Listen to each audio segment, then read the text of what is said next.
아담과 하와가 죄를 짓고 나서 에덴 동산으로부터 추방을 당했습니다.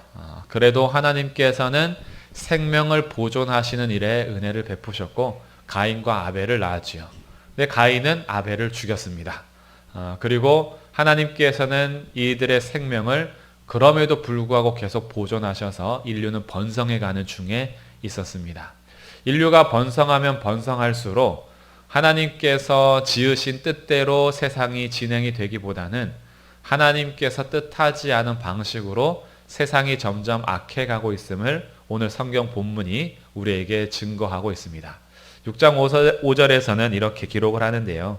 여호와께서 사람의 죄악이 세상에 가득함과 그의 마음으로 생각하는 모든 계획이 항상 악할 뿐임을 보셨다.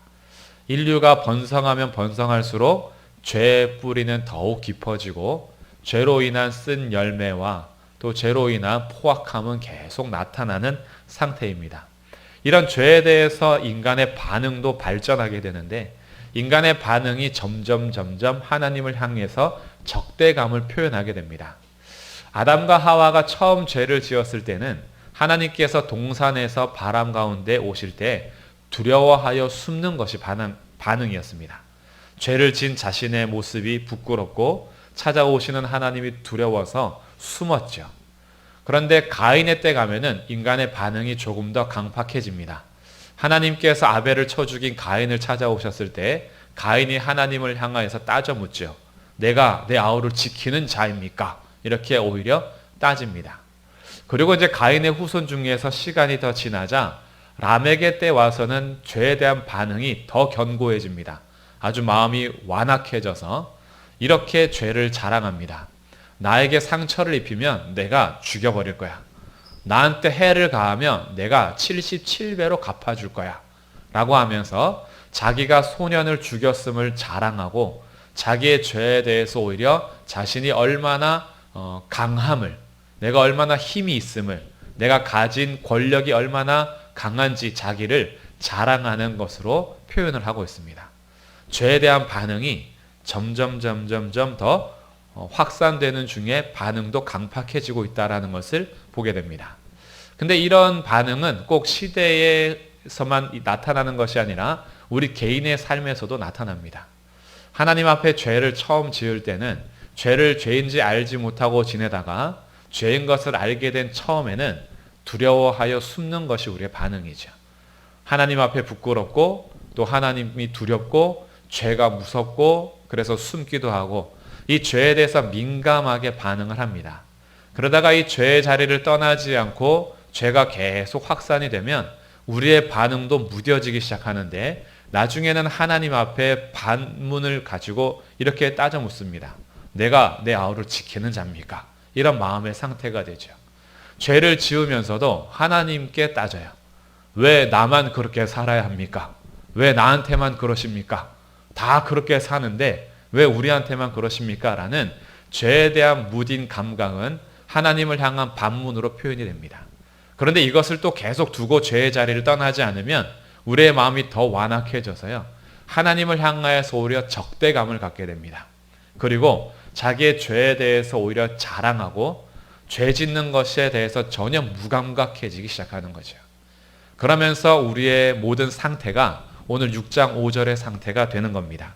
사람의 죄악이 세상에 가득함과 그의 마음으로 생각하는 모든 계획이 항상 악할 뿐임을 보셨다. 사람이 생각하는 모든 계획이 항상 악하다. 어떻게 이럴 수 있을까? 사람들이 생각하는 것, 계획하는 것이 항상 악할 뿐이래요. 이렇게 살아가게 되는 것은 하나님을 떠났기 때문에 이렇게 되는 겁니다. 하나님의 계획과 상관이 없어요.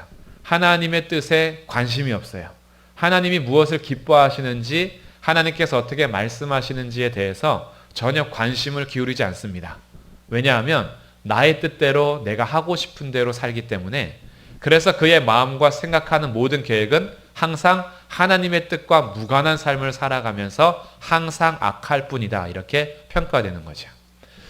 하나님의 뜻을 벗어나서 하나님을 벗어나서 지내는 모든 계획과 생각은 결국에는 악한 겁니다. 왜냐하면 이 세상에서 선하신 분은 하나님밖에 없기 때문에 그래요. 하나님이 선하신 분이고 그래서 하나님 말씀이 선한 것이며 하나님의 뜻하신 바가 선한 것입니다. 근데 이 선하심에 대해서 적대감을 가지고 있다 보니까 하나님의 뜻대로 살고 싶지 않은 나의 계획과 나의 모든 생각은 항상 악할 뿐인 거죠. 지금 노아의 시대가 이렇게까지 갔습니다. 하나님은 어떠셨느냐? 6절에 보시면요. 땅 위에 사람 지으셨음을 한탄하사 마음에 근심하시고, 하나님께서는 슬퍼하셨어요. 하나님께서는 사람과 이 땅의 피조물과 사랑의 교제를 나누며 정말 잘 살기를, 행복하기를 원하셨습니다. 그래서 질서를 세우셨고 그 질서 안에서 참된 기쁨과 즐거움을 누리도록 하셨는데, 그 자리를 떠나 등 돌렸던 인간의 삶은 인류가 번성할수록 오히려 더 항상 악하고 죄가 꽉 차는 현상들만 보면서 하나님 슬퍼하셨습니다. 그리고 거룩하신 하나님은 창조의 질서와는 반대로 점점 악해져 가고 죄악이 꽉 찬 이 세상을 심판하기로 결정하십니다. 어떻게 심판하실 거냐 하면 7절에 기록이 되는데요. 내가 창조한 사람을 내가 지면에서 쓸어버리되 사람으로부터 가축과 기는 것과 공중의 새까지 그렇게 할 것이다. 호흡하는 모든 것을 다 쓸어버릴 것이다. 그리고 무엇으로 쓸어버리는지 우리는 6장, 7장, 8장, 9장에서 알게 되는데, 하나님은 온 세상을 물로 심판하실 겁니다. 물로 꽉 채워서 호흡하는 모든 생물들이 다 죽게 되는 심판을 가하게 될 것입니다. 그런데 이런 심판 중에도 하나님께서 잊지 않고 행하시는 일이 있는데 그것이 8절 말씀이에요. 그러나 노아는 여호와께 은혜를 입었더라. 하나님께서 심판 중에도 은혜 베풀기를 그치지 않으시고 노아와 그의 가족을 택하셨습니다. 그리고 노아와 노아의 가족을 통해서 이 동물들의 생명도 보존해 가기로 결정하셨어요. 노아에게 말씀하십니다. 내가 이 땅을 다 쓸어버릴 것인데 너는 방주를 준비해라. 하나님께서 이 땅을 쓸어버리는 이유에 대해서 계속해서 말해주는데요. 11절과 12절에서는 이렇게 기록해주고 있습니다. 그때에 온 땅이 하나님 앞에 부패하여 포악함이 이 땅에 가득한지라. 하나님 앞에 죄악이 꽉 차고 부패한 삶은 이 땅에서도 포악함으로 드러납니다. 지금 노아의 시대는요, 착하면 견딜 수 없는 세상, 도덕적으로 살면은 도무지 살 수 없는 세상, 내가 죽기 싫으면 다른 사람을 죽여야 하는 세상이 되었어요. 꼭 원시인들이 살아갈 때 밀림 속에서 종족들과 부족들끼리 저쪽 부족을 치지 않으면 우리가 당해서 죽을 것이 두려워 서로 창을 들고 항상 죽이는 역사가 끊임없었던 이런 원시 밀림처럼 지금 온 세상이 내가 착하게 살고 내가 기다리면 저 사람이 나에게 찾아와서 나를 먼저 죽이고 짓밟아 버리는 거죠. 포악함이 가득한 겁니다. 하나님을 떠나서 스스로 하나님이 되고자 했던 이 세상은 오히려 비참해져서 서로가 서로를 죽이고 눌러야지만 겨우겨우 살 수 있는 무서운 세상이 된 겁니다. 하나님을 떠난 죄의 부패는 이렇게 우리를 고통 속에서 비참함 속에서 부르짖으며 살 수밖에 없는 포악함이 가득한 상태가 된 거죠. 지금 노아 시대 상태가 그러합니다. 그래서 12절에 하나님이 보신즉 땅이 부패하였으니 이는 땅에서 모든 혈육 있는 자의 행위가 부패함이었더라. 모든 혈육 있는 자가 다 부패하여서 이 세상에서 나타나는 표현은 포악함으로만 표현이 되니 내가 더 세야 하고 내가 더 가져야 되고 내가 더 힘이 있어야지만 누르고 죽이고 짓밟고 살 수 있는 이런 부패됨이 꽉 찬 세상 속에서 하나님께서 내가 멸할 거야 라고 13절에서 말씀해 주십니다. 하나님이 노아에게 이르시되 모든 혈육 있는 자의 포악함이 땅에 가득함으로 그 끝날이 내 앞에 이르렀으니 내가 그들을 땅과 함께 멸할 것이다. 너는 고페르 나무를 가져다가 방주를 만들고 이제 구원할 방주를 만들 것에 대해서 하나님께서 말씀해 주시죠. 그리고 노아는 오랜 시간 동안 이 방주를 지어갑니다. 오랜 시간 방주를 지어가면서 산에서 만드는 이것이 사람들에게는 조롱이 되고 비웃음이 될 수도 있었겠지만 노아는 하나님께서 명령하신 대로 다 행합니다. 명령하신 대로 행하는 그에게 하나님께서 언약을 지켜가시는데, 이제 홍수가 시작될 때 하나님께서는 동물들을 보존하기 위해서 동물들 종류대로 암수 한 쌍씩 노아 방주에 타게 하는 거죠. 그게 7장입니다. 7장에서 이제 홍수가 시작되기 전 모든 동물들이 노아의 방주 앞에 나왔고요. 그리고 종류대로 노아의 방주에 들어가게 되었습니다. 그리고 노아의 가족도 들어가는데, 이 홍수가 어느 정도로 꽉 차게 되냐 하면 7장 11절에서는 이렇게 기록합니다. 노아가 600세 되던 해 둘째 달 곧 그 달 11의 날이라. 그날에 큰 기품의 샘들이 터지며 하늘의 창문들이 열렸다. 땅에 있는 샘들의 물줄기가 터진 거예요. 땅에서부터 물이 솟아오르기 시작하고요. 하늘에서는 비가 쏟아지는데 어떻게 표현하냐 하면 창을 열어버리셨대요. 그래서 이 비가 하늘로부터 막 쏟아지는 겁니다.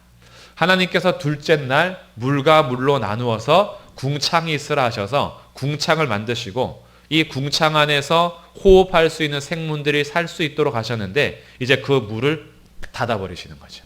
그 물을 다시 쏟아버리시는 거예요. 그래서 하나님께서 호흡하는 모든 생물들이 숨을 쉴 수 없도록 홍수로 심판하시는 장면이 시작이 됩니다. 이 일이 40일 동안 계속 지속이 된 거예요. 하늘의 창이 열려서 물은 쏟아지죠. 땅에서 물줄기들이 터져서 계속 샘은 솟아나죠. 그러면서 온 세상이 물로 덮이기 시작하는데, 나중에 높은 산들의 산봉우리보다 15규빗이나 더 높이 물이 꽉 차버렸습니다. 이제 보이는 땅은 없고요. 온 세상은 물로 덮였습니다. 호흡하던 모든 생물들은 죽었죠. 살아있는 동물과 사람은 물 위에 방주 안에 있는 노아의 가족과 거기에 구별된 짐승들만이 살게 되었습니다. 하나님께서 심판하셨습니다. 하나님께서 온 세상을 부패함과 포악함으로 심판하시면서도, 그러나 노아 방주 안에 생명들을 보존해 가심으로 은혜를 잊지 않으셨는데, 그 은혜를 잊지 않고 행하시는 일에 단어가 한 번 더 등장합니다. 이게 8장에서 등장합니다. 8장 1절에 하나님이 노아와 그와 함께 방주에 있는 모든 들짐승과 가축을 기억하셨다. 이 기억하셨다라는 단어예요. 하나님께서는 방주 안에 있는 생물과 사람을 기억하셨습니다. 그리고 기억하다라는 단어는 그냥 생각했다, 그들이 뭐 기억이 났다, 이런 우리의 기억에 대한 장치보다는 하나님의 언약을 신실하게 지켜가시겠다라는 기억함이에요. 하나님께서 어떤 언약을 기억하셨냐 하면요, 하나님께서 아담과 하와가 범죄했을 때에 여자의 후손을 약속하셔서 구원을 베풀 것을 약속하셨어요. 그리고 하나님께서는 생육하고 번성하고 땅에 충만하라 하시면서 생명을 보존할 것을 하나님 약속하셨습니다. 그 약속을 기억하시고 방주 안에 있는 사람과 생물들을 기억하시는 거예요. 이것은 하나님께서 약속을 지켜가시겠다라는 단어입니다. 그래서 물이 점점 줄어들기 시작해서 2절, 기품의 샘과 하늘의 창문은 닫히고 하늘에서도 비가 그쳤습니다. 그러나 온 세상에 꽉 찬 물이 다 빠지기까지는 시간이 오래 걸렸고요. 얼마 만에 다시 나오느냐? 방주에 들어간 지 1년이 지나서 다시 땅을 밟게 됩니다. 그러니까 1년여 동안에 그 방주 안에서 지내게 된 거죠. 물은 꽉 차 있었고, 그러나 물이 점점 줄어들어 드디어 땅을 밟게 되었습니다. 땅을 밟자마자 노아가 가장 먼저 했던 것은 8장 20절에 기록이 됩니다. 노아가 여호와께 제단을 쌓고 모든 정결한 짐승과 모든 정결한 새 중에서 제물을 취하여 번제로 제단을 드렸더니, 노아가 나와서 제일 먼저 한 일은 하나님 앞에 제사를 드리는 것이에요. 그래서 성경을 좀 꼼꼼하게 읽으신 분들은 아실 텐데, 생명을 보존하기 위해서는 암수 한 쌍씩 들여보냈고요. 정결한 짐승은 7쌍씩 들여보내는 장면이 기록이 됩니다. 이 정결한 짐승은 하나님 앞에 제사를 드릴 제물로서도 사용해야 되기 때문에 7쌍씩 들어갔던 장면이 성경에선 기록이 돼요. 그 정결한 짐승 중에 새와 짐승을 따로 구별하여 하나님 앞에 제사를 드리고요. 하나님께서는 제사를 받으시고 이렇게 말씀하십니다. 21절에서 여호와께서 그 향기를 받으시고 그 중심에 이르시되 내가 다시는 사람으로 말미암아 땅을 저주하지 아니하리니 이는 사람의 마음이 계획하는 바가 어려서부터 악함이라. 내가 전에 행한 것 같이 모든 생물을 다시 멸하지 아니하리니 땅이 있을 동안에는 심음과 거둠과 추위와 더위와 여름과 겨울과 낮과 밤이 쉬지 아니하리라. 홍수가 지나고 나서도 변하지 않는 것이 있었다면 사람의 악함은 변하지 않는다라는 것을 하나님께서 하셨어요.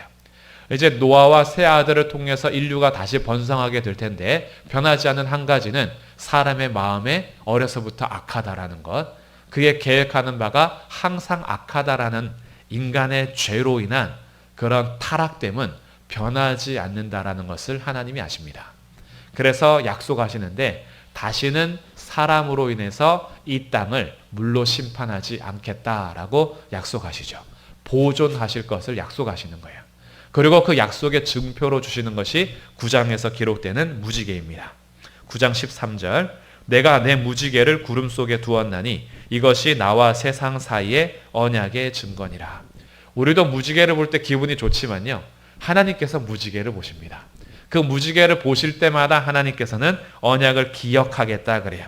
14절 15절 내가 구름으로 땅을 덮을 때에 무지개가 구름 속에 나타나면 내가 나와 너희와 및 육체를 가진 모든 생물 사이에 내 언약을 기억하리니 다시는 물이 모든 육체를 멸하는 홍수가 되지 아니할지라. 하나님께서 무지개를 보시면서 약속을 기억하시고 물로 세상을 심판하지 않을 거다라고 우리에게 다시 알려주셨어요. 이제 물로 인한 심판은 두려워하지 않아도 되었습니다. 모든 생물에게 약속하신 것을 하나님은 기억하시기 때문입니다. 이 사건이 이제 노아 홍수의 이야기예요. 그리고 노아 홍수의 이야기를 통해서 우리가 알게 되는 것, 또 알아야 하는 것이 있습니다. 먼저 노아 홍수를 통해서 알아야 될 첫 번째 사실은 하나님께서는 반드시 죄를 심판하신다라는 거예요. 하나님께서 인간의 죄가 가득 찼을 때 노아 때 홍수를 통해서 심판하셨는데 하나님께서는 다시는 물로 심판하지 않을 거지만 언젠가는 마지막 심판을 하시겠다 하셨고요. 그 심판은 곧 옵니다. 하나님 반드시 이 땅의 죄에 대해서 심판하실 겁니다. 이것을 보여주는 사건이에요. 온 세상을 물로 덮고 심판하신 주님께서 이제 물이 아니라 최후의 심판을 앞두고 계십니다.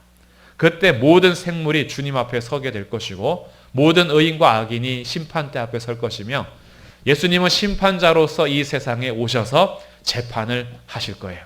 그리고 선과 악을 구분하시며 의와 죄에 대해서 반드시 물으시고 거기에 대해서 갚으실 겁니다. 하나님께서는 심판하신다. 이것이 우리가 알아야 될 첫 번째 사실이에요. 심판이 오지 않을 것처럼 살아가는 노아의 때처럼 오늘날도 하나님의 심판에 무감각하며 살아갈 때가 많습니다. 이런 심판이 종말적으로 온 우주에 이루어지는 심판이 오기 전에 나 개인적으로 올 때도 있어요. 나 개인적으로 죄에 대해서 전혀 무감각하게 살아가다가 하나님께서 손대실 때도 있습니다. 그래서 개인의 종말이든 인류의 종말이든 우주의 종말이든 반드시 심판의 때가 있다. 이런 것이 첫 번째 알게 되는 사실이고요. 여기에 대해서 알게 되는 두 번째 사실은 심판이 있어도 변하지 않는 것은 인간의 부패됨은 변하지 않더라. 인간의 죄악과 인간의 타락은요, 변하지를 않습니다. 하나님의 심판이 있을 때 노아 홍수 시대 사람들은 어땠을까 좀 생각해 볼 수 있겠죠. 노아가 방주를 짓는 동안에 의를 전파하는 자로서 우리 신약 성경에서는 소개가 되는데 하나님께서 이렇게 하실 거라는 이야기를 노아가 아무리 얘기해도 당시 시대 사람들은 그 이야기를 듣지 않습니다. 오히려 노아를 조롱할 수도 있겠죠. 그런데 때가 됐을 때 하늘에서 물이 쏟아지고 땅에서 샘들이 터져서 막 물이 차오르고 있어요. 그게 아마 조금씩 차오르진 않았을 겁니다. 쓰나미가 덮일 때에 피할 시간도 없이 덮치는 것처럼 하나님께서 행하시는 홍수의 심판은 조금씩 차오르는 것이 아니라 한꺼번에 쏟아졌을 거예요. 그리고 심판 때 죽어가면서 사람들은 어땠을까? 그때는 돌아가려고 해도 이미 문은 닫혀 있는 상태고요. 방주의 문은 하나님께서 닫으셨거든요. 그리고 제가 추측하기로는 성경에 기록되진 않지만 요한계시록의 말씀에서 빗대어서 보면 심판의 마지막까지도 사람들은 회개하기보다 하나님을 향해서 비방하며 죽었을 가능성이 훨씬 큽니다. 요한계시록에서 하나님께서 심판하시는 장면들이 기록이 되는데, 7 나팔을 불고 7 대장이 쏟아질 때, 대접이 쏟아질 때 이 땅에서 계속 생물들이 죽어가고 재앙이 쏟아짐에도 불구하고 사람들의 반응이 기록됩니다. 사람들이 회개하지 아니하고 하나님을 비방하더라. 이게 요한계시록에서의 말씀이에요. 심판이 아무리 이 땅에 이루어져도요, 사람들은 그 심판을 보면서 두려워하고 돌아오기보다는 계속해서 우리의 죄는 하나님을 향해서 비방하고 적대감을 가지고 있습니다.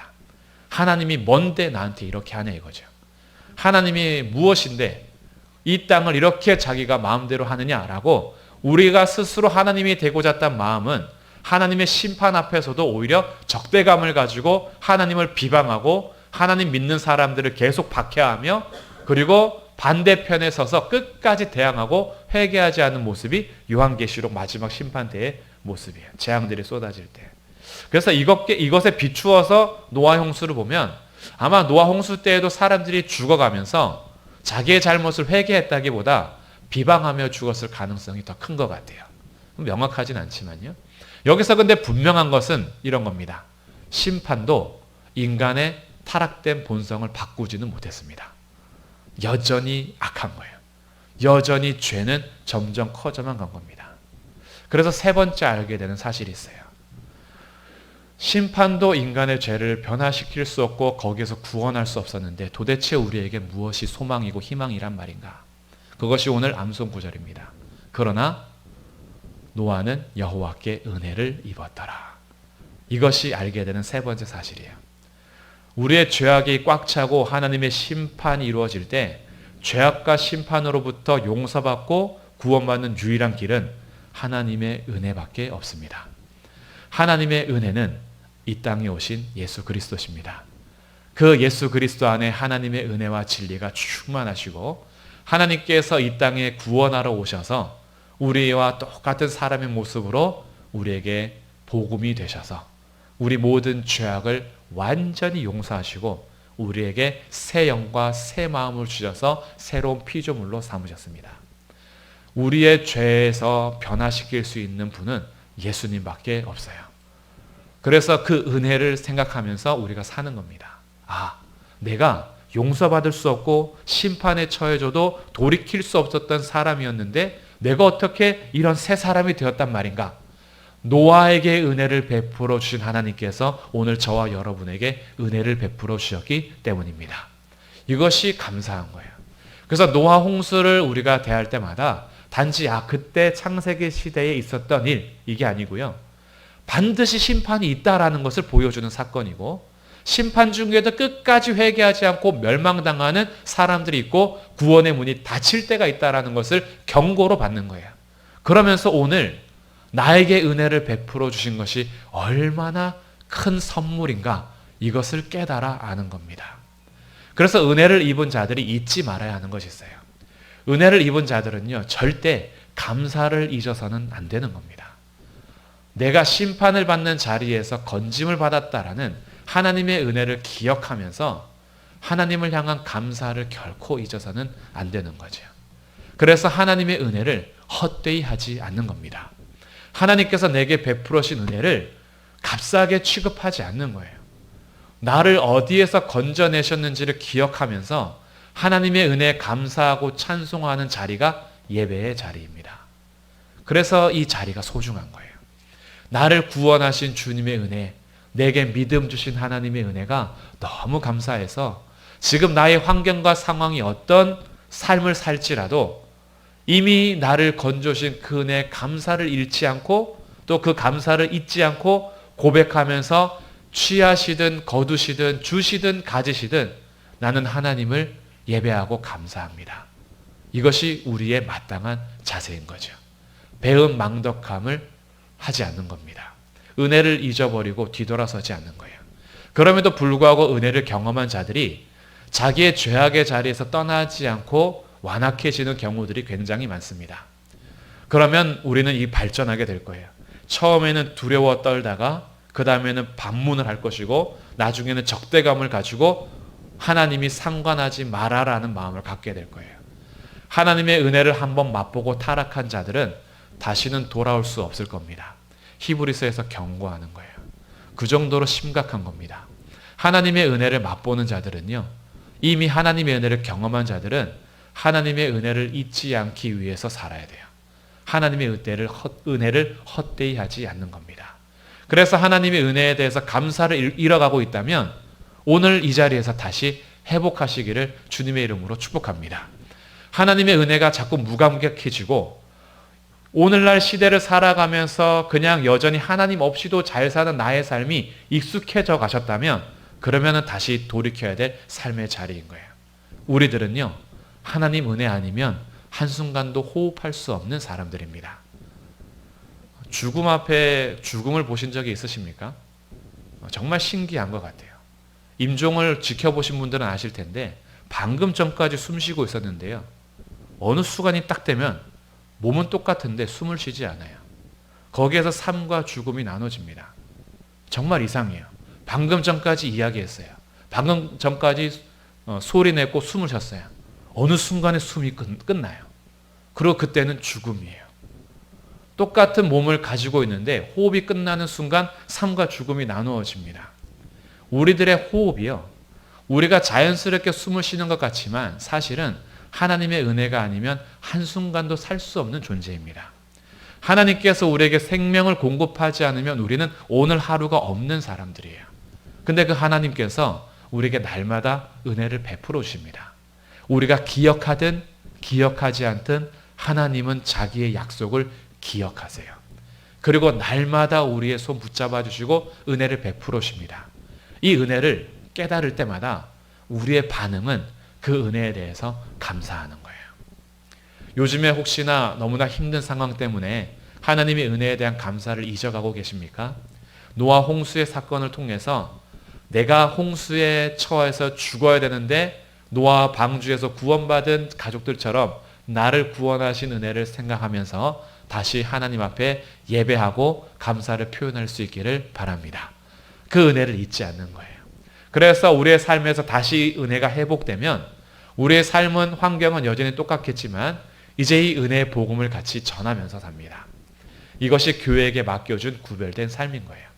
교회에 맡겨준 구별된 삶은 세상에서 여전히 우리는 치열하게 살아갈 테지만 하나님의 백성으로서 함께 모여 주님의 은혜를 기억함으로 예배하고 이 주님의 은혜를 모르는 자들에게 복음을 전하면서 살아가는 그런 부르심과 사명을 받은 공동체가 교회입니다.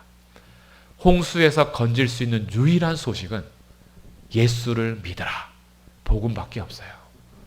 영원한 멸망에 처해진 상태에서 구원받을 수 있는 유일한 길은 회개하고 주 예수를 믿으라, 그 소식밖에 없는 거예요. 그럼 이 소식은 누가 전할 수 있느냐? 먼저 은혜를 받고 예수님 믿는 사람만 전할 수 있는 겁니다. 이 일을 교회에다가 맡겨주신 거예요. 그래서 하나님의 은혜를 기억하며 살아간다는 것은 먼저는 감사를 잊지 않고 예배하는 삶이고 이 은혜를 같이 모르는 자에게 전하면서 사는 겁니다. 하나님의 은혜를 받은 자들로서 하나님의 은혜를 헛되이 하지 않고 하나님의 은혜에 감사하며 하나님의 은혜를 자랑하는 그런 삶이 우리의 삶이 되어야 할 것입니다. 오늘 어떻게 보내셨는지요? 요즘에 어떻게 사셨는지요? 하나님과의 관계 속에서 죄의 자리를 떠나서 은혜를 사모하고 계시는지요? 이제 우리가 떠나야 할 자리와 우리가 있어야 할 자리가 분명해집니다. 우리는 죄악의 현장에서 머무르지 마시고 죄악의 현장에서는 박차고 일어나 하나님의 은혜를 구하는 자리로 가셔야 합니다. 우리가 정말 갈망해야 하는 것은 죄에 대한 욕망이 아니라 은혜에 대한 갈망인 거예요. 하나님, 저의 심령에도 은혜를 내려주십시오. 메마른 땅에 단비를 내려주시는 것처럼 저에게도 하나님께서 은혜의 단비를 내려주셔서 강팍해지지 않고 하나님의 은혜를 사모하며 주의 뜻에 기쁨에 따라서 살아가는 그런 삶이 되게 해주십시오. 이것이 우리가 구해야 될 오늘의 기도고 삶이라는 거죠. 그래서 노아의 홍수 때에 심판만 있는 것이 아니라 은혜가 있었던 것처럼 하나님께서 지금 구원의 때, 은혜의 때를 주시면서 우리에게 은혜를 베풀어 주실 텐데 언젠간 이 문이 막히고 주님 심판하실 날이 올 것입니다. 모든 족속에게 복음이 전해지기까지 참고 참으실 거지만 언젠가 때가 되면 이 온 세상이 심판받는 날이 올 것입니다. 그때까지 나에게 주신 은혜를 감사하면서 예배하고 나에게 주신 은혜의 복음을 전하면서 다른 사람에게도 축복의 통로가 되시는 거룩한 교회가 되시기를 주님의 이름으로 축복합니다.